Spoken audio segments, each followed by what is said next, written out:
The ADHR team has exposed the black marketing of blood from the blood bank in Uttar Pradesh's Makla Joint District Hospital, alleging that blood is being sold for rupees 1,10,000 to rupees 2,10,000. It has been reported that there has been resentment among ADHR team regarding misappropriation of blood from blood bank, for which a memorandum was submitted to the CMO against those doing black marketing. The CMO, Manjeet Singh, has ordered an investigation by ACMO in this regard. पूरे जनपद में रक्तदान के लिए अपने कार्य को कर रही है और यहाँ पे जो सरकारी बागला ब्लड बैंक है उसके द्वारा रक्त की बिक्री का प्रकरण सामने आया था 26 दिसंबर को हमीद खान नाम के एक व्यक्ति को, जिसको रक्त की आवश्यकता थी ए पॉजिटिव की, और वो व्यक्ति डॉक्टर आर के सिंह के यहाँ भर्ती था। उसको जब रक्त दिया गया तो उससे 2100 रुपये लिए गए।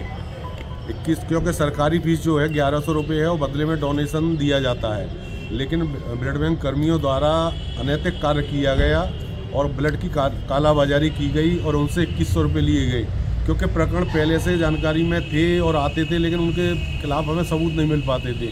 लेकिन इस प्रकरण में हमारे पास पूरा सबूत भी है और हम लोगों ने इस पर स्टिंग भी किया है, और जो उसके परिजन हैं वो इस बात को स्टिंग में कह भी रहे हैं कि हम 2100 रुपये बागला ब्लड बैंक से लेके आए हैं, हमारे परिचित द्वारा इस तरह से पैसा दिया गया है और लेके आए हैं। अब सीएमओ साहब ने क्या आश्वासन दिया? आश्वासन ये दिया है कि सीएम साहब ने कहा है सीएमओ के नेतृत्व में एक जांच कमेटी बनाई जाएगी और उसमें जो भी जांच कमेटी निर्णय देगी उसके खिलाफ कार्रवाई की जाएगी।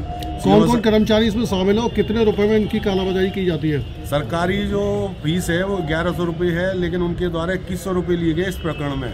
चूँकि ये प्रकरण विद एविडेंस के हमारे पास आया है, हमने इस पर काम भी किया है 2 दिन के अंदर, तो हमने वो एविडेंस कलेक्ट भी किए हैं और मैं मीडिया को आपको दूंगा भी कि वो पूरा एविडेंस आपके सामने भी प्रस्तुत करूंगा।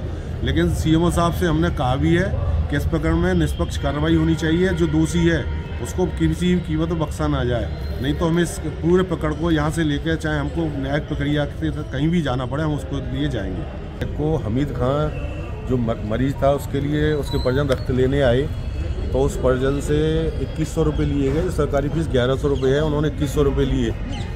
फिर हमने इसकी जानकारी की, उसके परिजनों से मिले, हमने उनका स्टिंग भी किया, तो उन्होंने साफ साफ बताया कि हम लोग बागला ब्लड बैंक से 2100 रुपये में ब्लड को खरीद कर लाए हैं और बदले में उन्होंने ब्लड नहीं लिया। तो इसका सीधा कार्य था कि उन्होंने इस रक्त की कालाबाजारी की है, और जो स्वयंसेवी संगठन हैं जो रक्तदान के क्षेत्र में काम कर रही हैं, जो अपने आप को न्यौछावर समर्पित किए हुए हैं, उनके समर्पित कार्यों की एवज में वो लोग इसकी कालाबाजारी कर उन संस्थाओं के कार्यों की दुर्भावना से ऐसे कार्य कर रहे हैं। तो ऐसी संस्थाएं फिर आगे नहीं आएंगी अगर ऐसे तरह कालाबाजारी होगी। तो इस प्रकरण में सीएमओ साहब को ज्ञापन दिया। सीएमओ साहब ने कहा हम एसीएमओ के नेतृत्व में जांच कमेटी बनाएंगे, 5 से 7 दिन के अंदर इस प्रकरण का पदक्षेप करेंगे और दोषियों के खिलाफ कार्रवाई करेंगे। हम लोग पूरी न्यायिक प्रक्रिया का पालन करते हुए यहाँ से लेके हमें कहीं भी जाना पड़े, चाहे कि माननीय सक्षम न्यायालय में जहाँ भी जाना पड़ेगा हम उसको पकड़ करेंगे और उत्तर प्रदेश सरकार के संज्ञान में भी लाएंगे। जब डिप्टी सीएमओ ब्रजेश पाठक जी के संज्ञान में लाएंगे कैसे कर्मियों के खिलाफ तत्काल एक्शन लिया जाए और इस तरह की जो कालाबाजारी वो बंद हो। इसीलिए एसीएमओ साहब के हमने जो ज्ञापन दिया उसके एवज में 5 से 7 दिन का उन्होंने वक्त दिया है। उसके बाद देखते हैं एसीएमओ साहब क्या करते हैं। तो एक ज्ञापन दिया गया है जिसमें उनके द्वारा ब्लड बैंक कर्मियों पर खून बेचने का आरोप लगाया जा रहा है। इसमें कमेटी बनाई जाएगी, तो 5-6 दिन का टाइम देंगे, दोषी पाया जाए कार्रवाई करी जाएगी।